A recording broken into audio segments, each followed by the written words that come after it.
Buong karangalang inihahandog ng DZRH para sa bagong milenyo ang isa pang magandang dula mula sa panulat at direksyon ni Salvador M. Royales. May pangako ang bukas.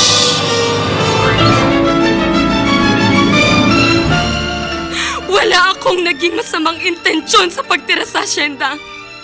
Lahat ng bagay na may kaugnayan sa'yo, kailanman hindi ko kinainggitan, hindi ko pinagnasaan. Kaya kahit kailan, hindi ko inagawa mga pangarap mo!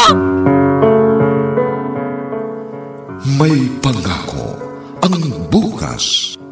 Kasaysayan ng mga kaluluwang lupaypay na ang pusong hapong-hapo sa tindi ng malabis na pagdurusa. Subalit sa kabila ng lahat, huwag kalilimutang paglipas ng isang dapit hapon ay sisikat ang araw na magsisilbing tanglaw sa sinumang tinakasan na ng kawalang pag-asa. Dahil sa likod ng mga hinagpis ay may naghihintay na ligaya.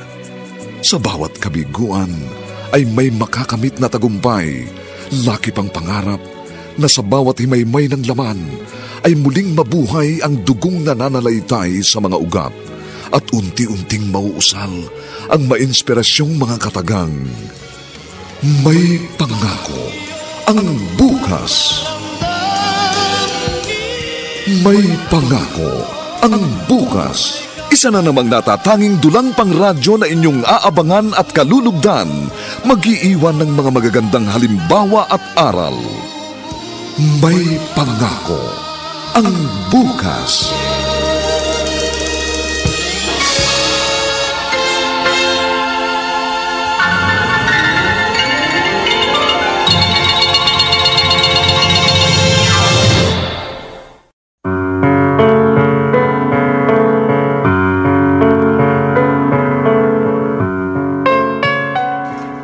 Sa sandali ng mga paghihirap at tila walang katapusang mga problema, kasama pa rin ng bawat simula ang isang bagong pag-asang dapat nating dalawin. Hatid ang isang magandang mensahe ng buhay. Mga kaibigan, narito po ang aming tampok na kasaysayan sa linggong ito, pinamagatang Hindi ko inagaw ang mga pangarap mo. Dito pa rin, sa ating natatanging duna, may pangako ang bukas.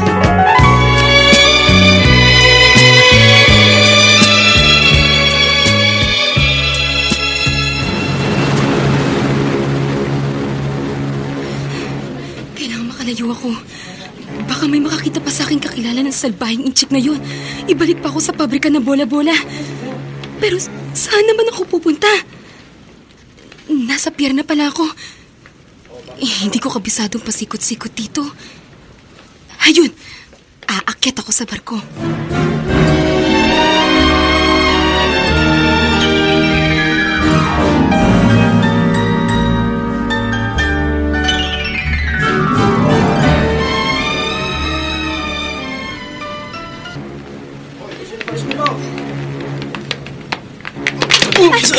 Naku, sorry po sir. Hindi ko po sinasadyang mabunggo kayo. Nahulog tuloy ang cellphone nyo. Ay, eto po. Thanks. It's okay. Hindi rin ako nakatingin sa dinaraanan ko eh. Tsaka may kusap kasi ako sa phone. Sorry po talaga. Baka nasira ang cellphone nyo. Sa totoo lang, wala po kayong pambabayad. Hindi naman. May leather casing naman to. Yeah, kahit bumagsak eh, wala namang problema. Sige po. Pasensya na po talaga ha. Diyan na po kayo. Bababa na po ako ng barko. Teka, sandali! Di ka na pwedeng bumaba! Tinanggal na ang dami oh! Paalis na tayo! Huh?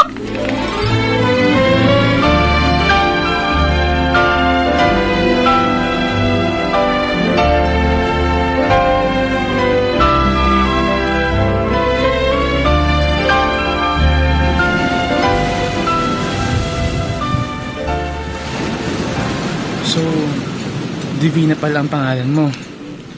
Wala ka nang dapat alalahanin. Biniyaran ko na ang pamasahe mo. Siya. Kumain ka na muna ng kumain habang kinukwento mo sa akin kung bakit ka sumakay ng barko. Hindi mo naman pala alam kung saan ka pupunta. Tumakas po ako sa pinapasukan kong paggawaan ng bola-bola. Malupit po yung incheck naming amo. Hindi kami pinasasahod. Magkamali lang ng kaunti, sinasaktan na kami. Yung mga parents mo, nasaan? Patay na po, sir. Hindi ko rin po alam kung saan pupuntahan ng mga kamag-anak namin. Kung ganon, sumama ka na lang sa akin sa asyenda. Ernest na lang itawag mo sa akin, okay?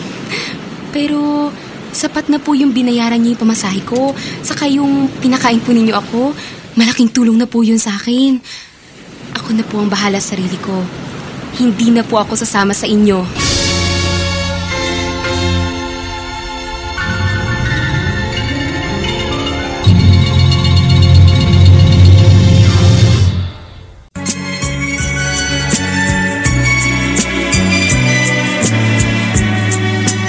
At ngayon, balikan natin ang tampok na kasaysayan sa ating dulang.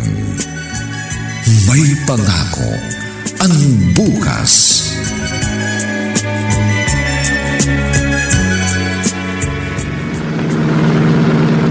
Ernest, tiyak na matutuwa na naman ang mga taga-plantasyon sa pagdating mo.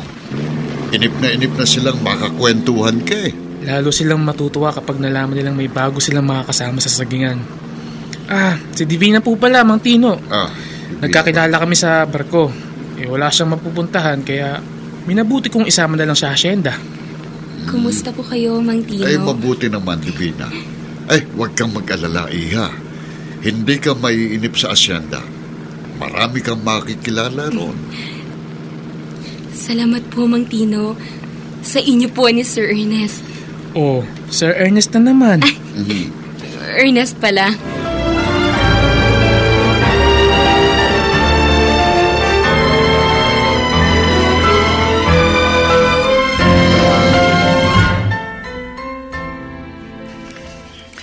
Ay, naku, Ernest. Tama-tama ang dating mo. Kaluluto lang ng paborito mong putserong baboy. Halika na. Tara na sa kusina at makakain ka na. May kasama po ako, Manang Gloria. Si Divina. Mula ngayon, makakasama na ninyo siya rito sa malaking bahay. Aba, naku, tama-tama pala. At may makakatulong na ako sa mga gawain dito. Kaya ko pong gawin lahat, Manang Gloria. Kahit ang trabaho po. Ay, ang mabuti pa. Tayo na lahat sa kusina. Nakahanda na ang pagkain. Doon na natin pagpatuloy ang pagkukwentuhan. Ay, lalo ka na, Divina. Marami pa akong gustong malaman tungkol sa iyo. Opo. Ay, tayo na. Tara na. Gutom na rin ako. Para makabalik na rin ako sa sagingan.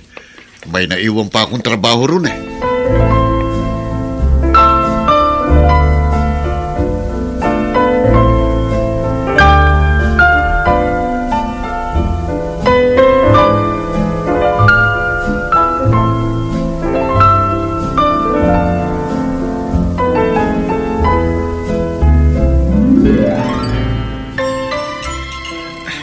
Manang Gloria, pwede po bang sa kwarto mo na rin tumuloy si Divina?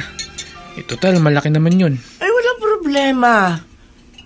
Mainam nga at may nakakausap ako. At saka para may kasama din ako sa pagtulog. Huwag kang mag-alala, Ernest. Ako na ang bahala kay Divina. Ayan, Divina. Narinig mo, ha? Mabait yan si Gloria. Tiyak na magkakasundo kayong dalawa. Sige, Divina. Pagkatapos natin kumain, sasabahan kita sa kwarto natin. Maraming salamat po, Manang Gloria. Mula ngayon, ipanatag mo ang loob mo rito. Feel at home. So, sino ang babae ngayon na dapat na ma-feel at home rito, Ernest? Suzette?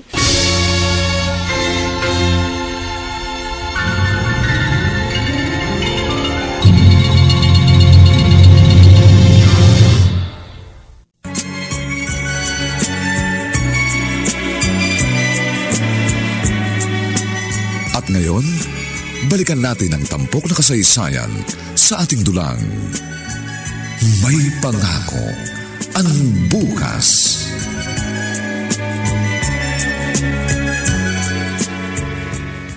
Napulot ka na naman ang kung sino-sinong isasaksik mo to sa hasyenda.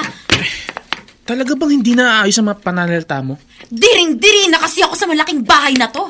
Kahit na sinang titigan ko sa mga dinala mo rito, nasusuka ako sa mga pagmumuka.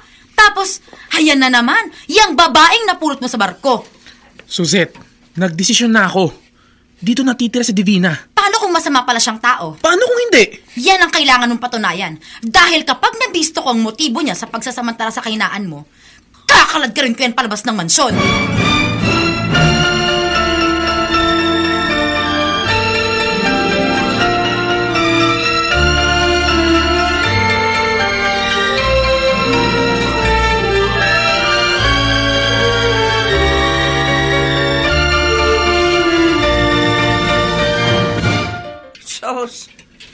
Kung malalaman lang ng Suzette na yan, naampun lang siya ng mga namatay na magulang ni Ernest.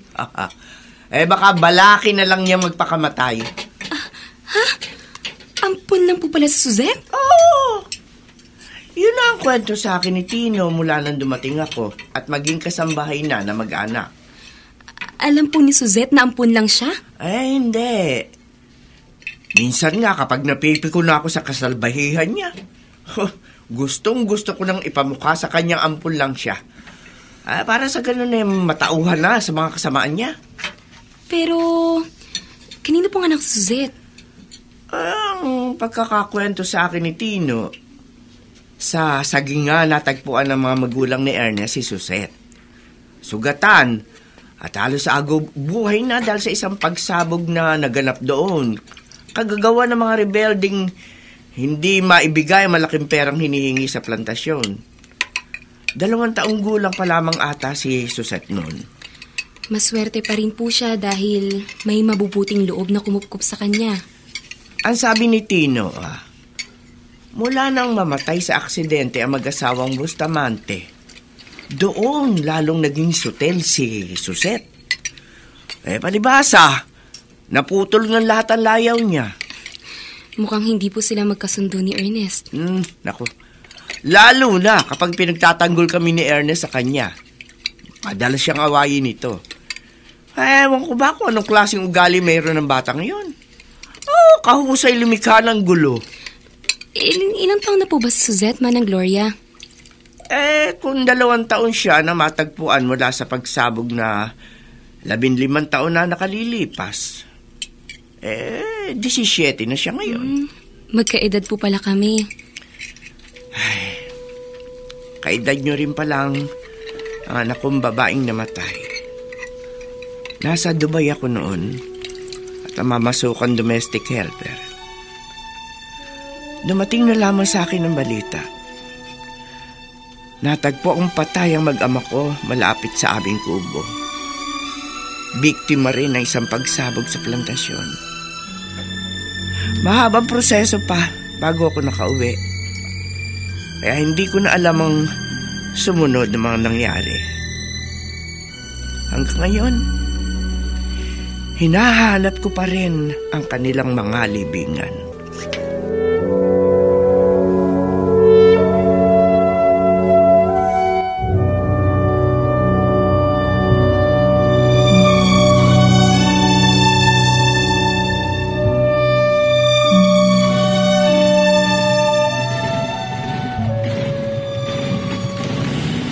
Babaeng nagdidilig ng mga halaman na yun. Ba yung sinasabi mo sa akin sa text na napulot sa barko ni Ernest? Mukha namang harmless Ang sabihin mo, mapagpanggap. Siyempre, kailangan niya magpakitang tao sa amin, no? So, anong gusto mong gawin sa kanya?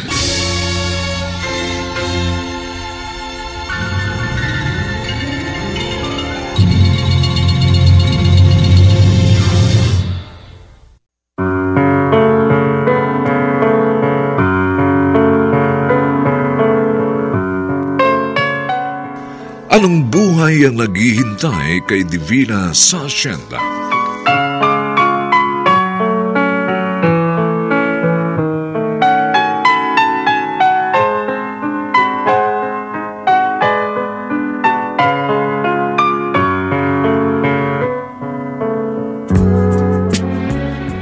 Mga nagsiganap, Susan Robles, Stephanie Adriano, Harvey Ihaus, Phil Cruz, Ian Miranda, at si Regine Castillo sa papel na Divina.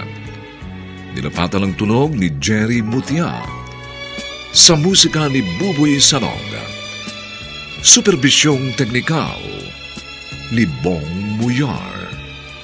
Ang ating kasaysayan ay mula sa panulat ni Sel Barnum at sa direksyon ni Miss Rosana Villegas.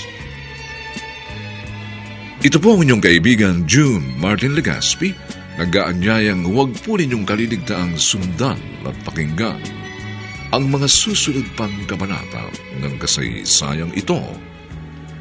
Hindi ko inagaw ang mga pangarap mo. Dito pa rin, sa ating natatanging dunang, may pangako ang bukas.